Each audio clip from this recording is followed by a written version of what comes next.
Hello and welcome again to the Writer Review. This is Eric Corrupt Writer, and this week we're going to be taking a look back at the 2016 supernatural horror film titled Lights Out.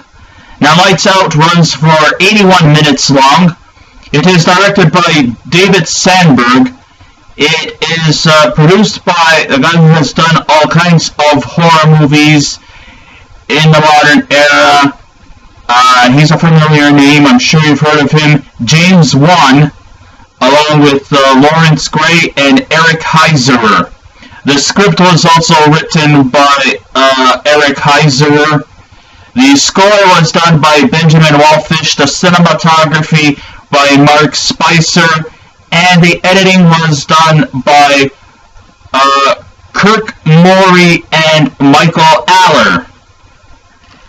And the stars of the movie are Teresa Parker, Gabriel Bateman, Alexander de Persia, Billy Burke, Maria Bello, and Alicia Vela Bailey. So what did I think of this movie? Let's see. Alright, do you remember the time when we were young? It was normal that we were afraid of things that go bump in the night. You know, that we had to sleep with a light on, just in case there's no monsters that are in the closet, or monsters under our bed, or afraid of the boogeyman or whatnot, or anything that's gonna creep up on us and eat us with just our bones remaining. Maybe you might have remembered this. But it is normal behavior that kids of this age could be afraid of the dark. There's nothing to be ashamed of. And if you admit that you were one time afraid of the dark, you know what? You got all my respects.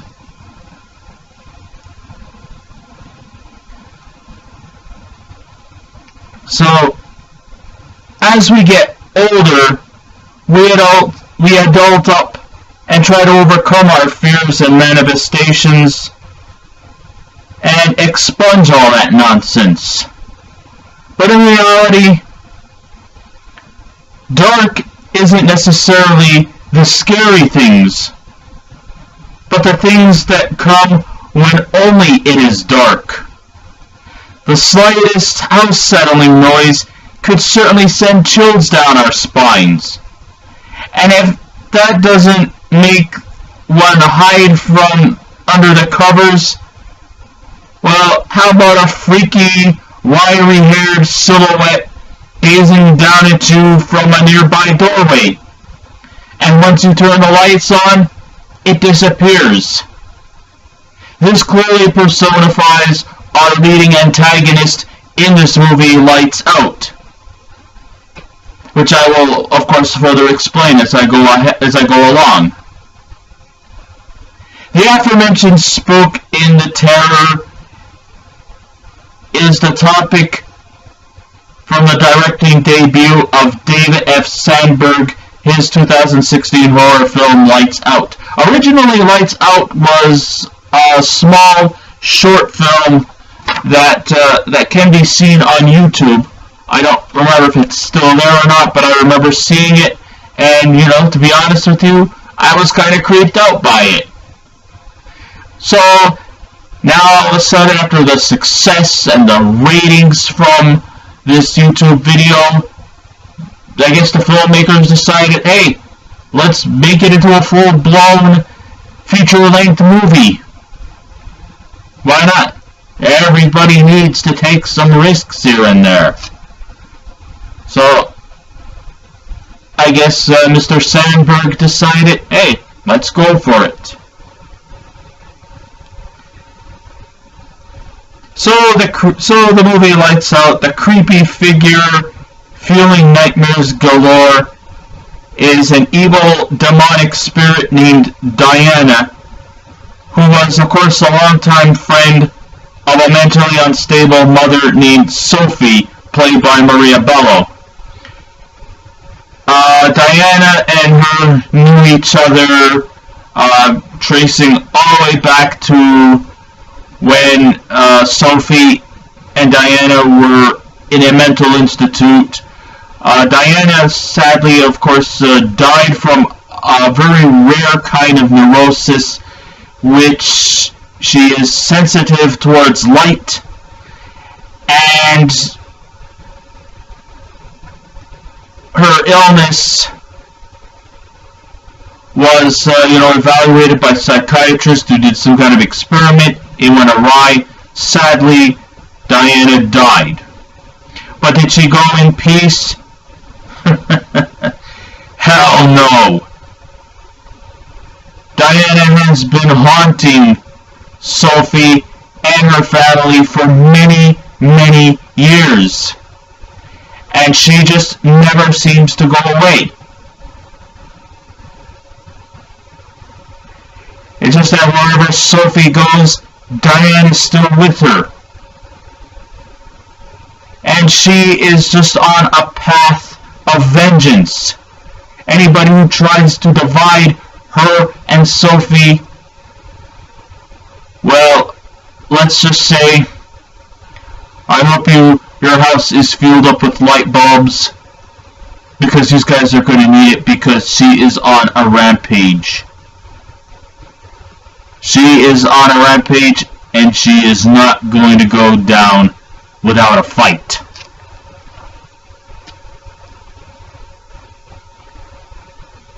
So then we cut to like 30 years later, and Sophie has been in contact with her, and she seems to materialize when it's dark, but once you turn on the lights, it vanishes.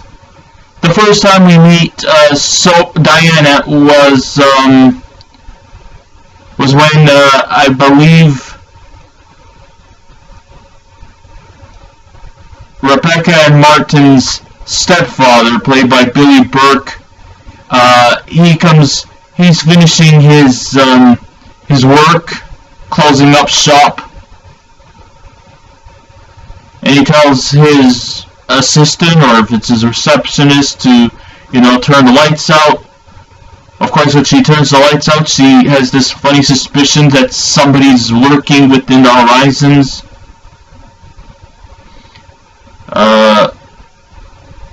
Then he dismisses her claims.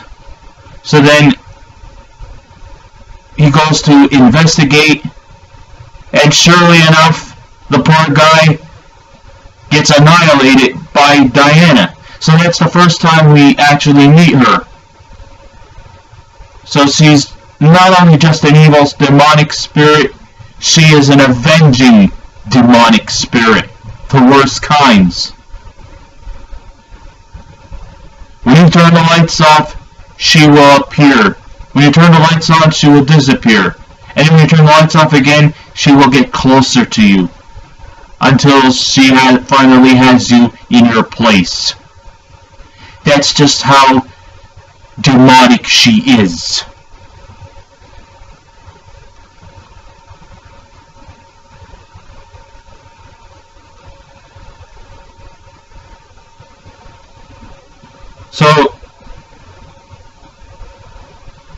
So even after 30 years, Sophie is still in contact with Diana, who is her only childhood friend of Sophie's, and Diana will likely attack if her personal existence feels threatened, and will dish out destruction with absolute no mercy or no remorse.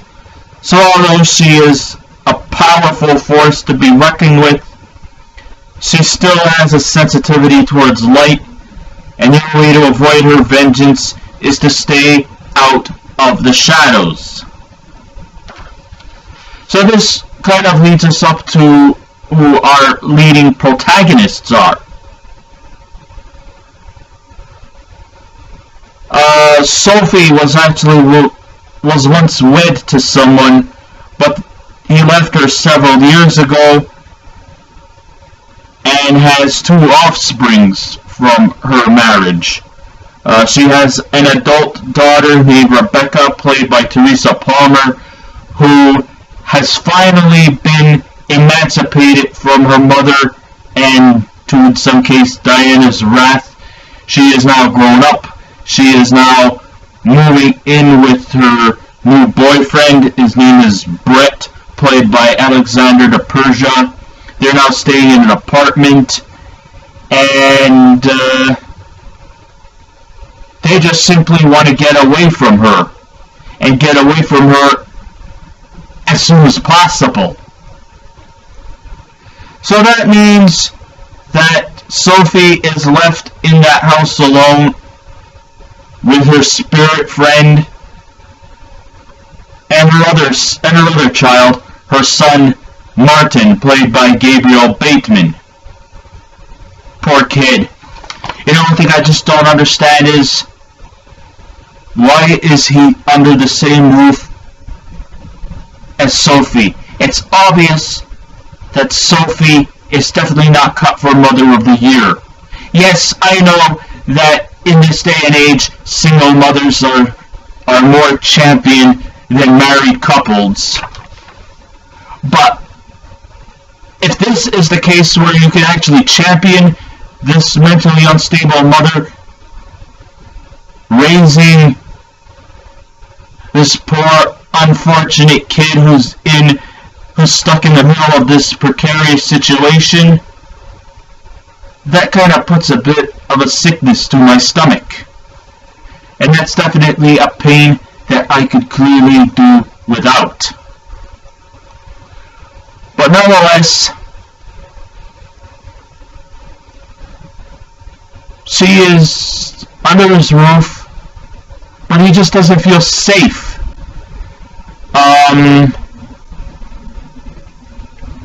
Rebecca gets a call from Martin's school. I believe it was a social worker. And the social worker says to Rebecca that lately he's been sleeping in class. And that the reason why he's not sleeping very well at home is because he has to sleep with the lights on all fucking night long.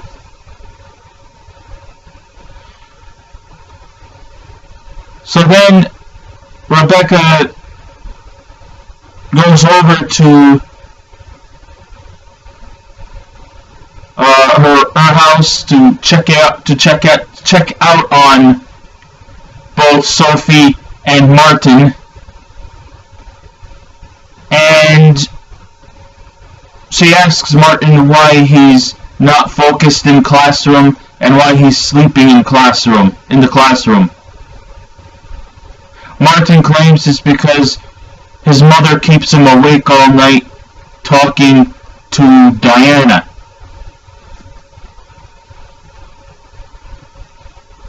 And that Diana seems to like to come into his presence when the lights are off. When he keeps the lights on, she stays away. But because of the brightness of the lights, and because he's having trouble sleeping because this fucking manifestation is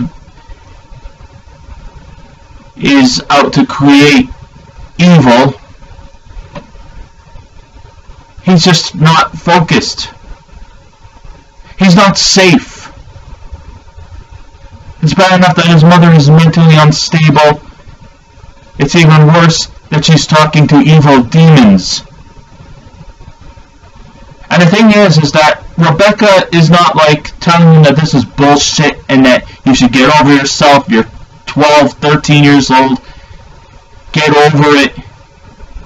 You shouldn't be afraid of evil spirits or monsters and whatnot. But instead, Rebecca actually knows what he's talking about. So eventually, she takes him out of her mother's house so that he could at least stay at Rebecca and Brett's apartment. But even though his mother says, no, they don't have to do that and such. But yes, they have to, for that boy's safety. And so that he can also get a good, decent night's sleep. So they stay at the apartment. thinking that, oh well, if he stays at the apartment, Diana will surely not likely bother him. Ha ha ha. Reality check.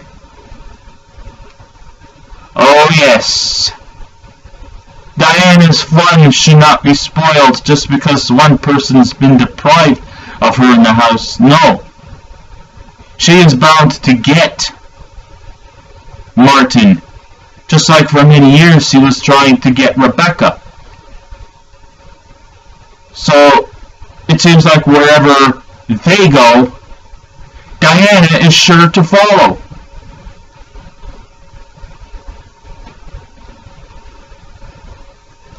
So now it's up to Rebecca, Martin, and maybe to some extent Brett to put a stop to this evil force. And maybe to get their mother Sophie institutionalized. That might probably be a suggestion.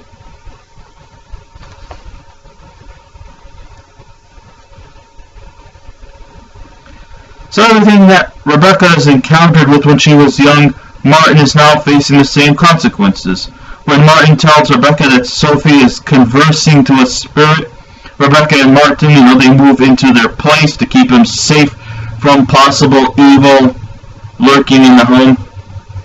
But then, social services chime in and disapproves of the idea.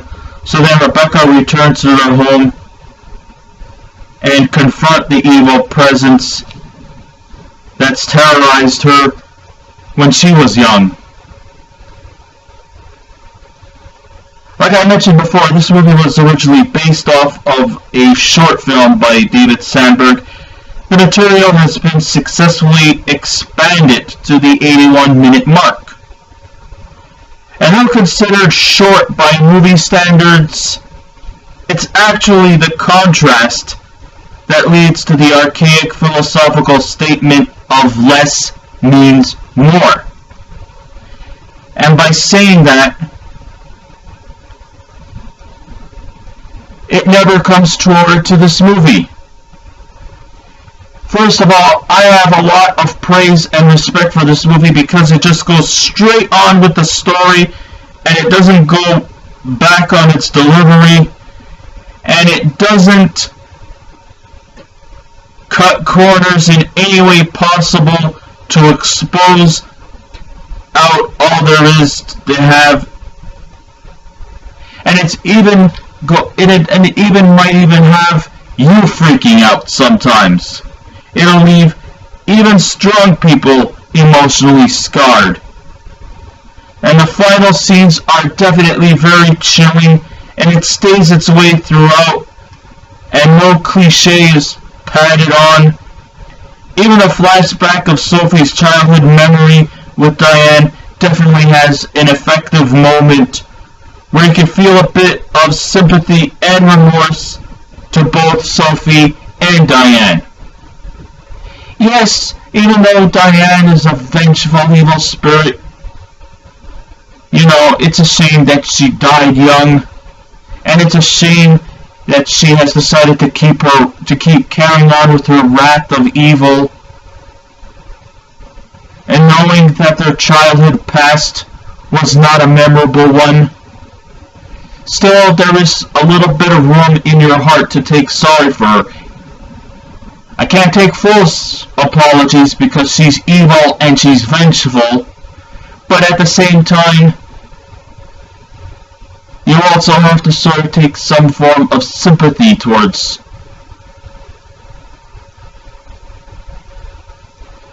Diane. Because in the end,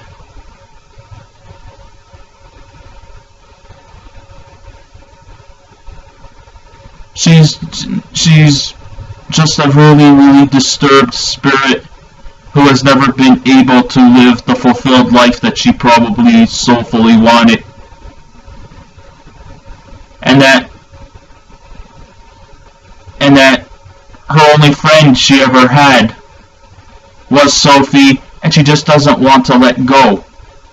So in some ways, you could take that kind of sympathy in that direction towards Diane. But I can't take 100% sympathy because she's murderous and she's evil. And you know, this is just the way it goes. It's also a breath of fresh air to make our leading heroine, Rebecca, as a strong, independent character, which happens quite frequently, but Teresa Palmer, she does a serviceable job of indicating what it means to be when dealing with being raised in a broken family. Let's face it, this is a broken family that they live in. Their father abandoned them, and then their stepfather gets killed off by Diane. Rebecca moves away.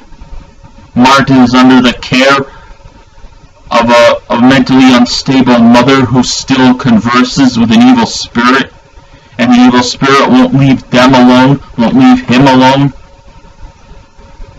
and she will stop nothing more than to get her vengeance. So there's definitely a lot of heavy baggage in this movie.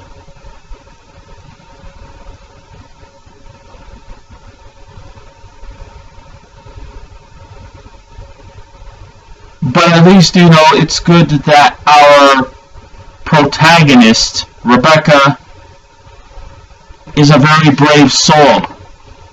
And she knows that this could be a matter of life and death, not just for her, not just for Martin, but also for Sophie.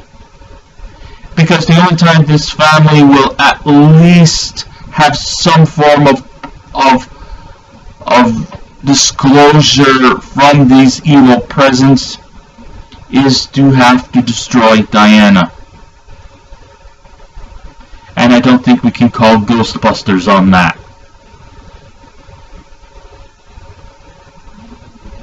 But still, you know, many people might think that this movie was just one constant jump scare after another. Sure, there's a lot of jump scares in this movie, but it tells its story effectively.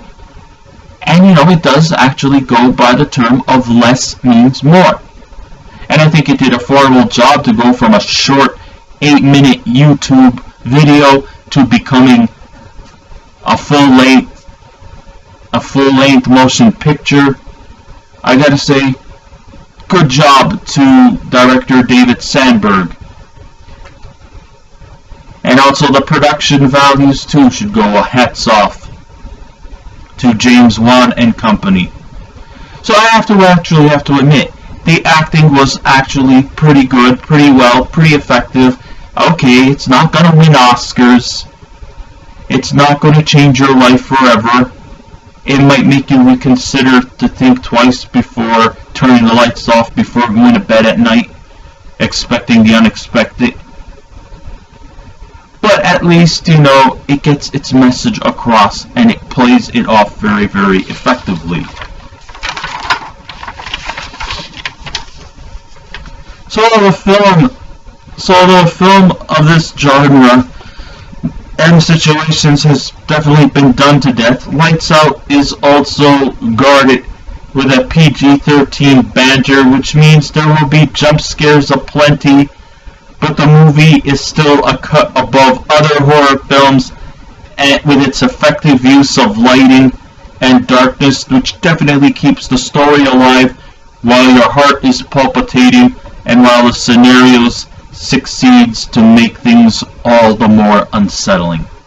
If you're in a mood for a good evening with the lights out, with popcorn and a soda, I suggest you turn into this movie. I highly recommend it. Definitely good to watch, you know, especially when it's Halloween.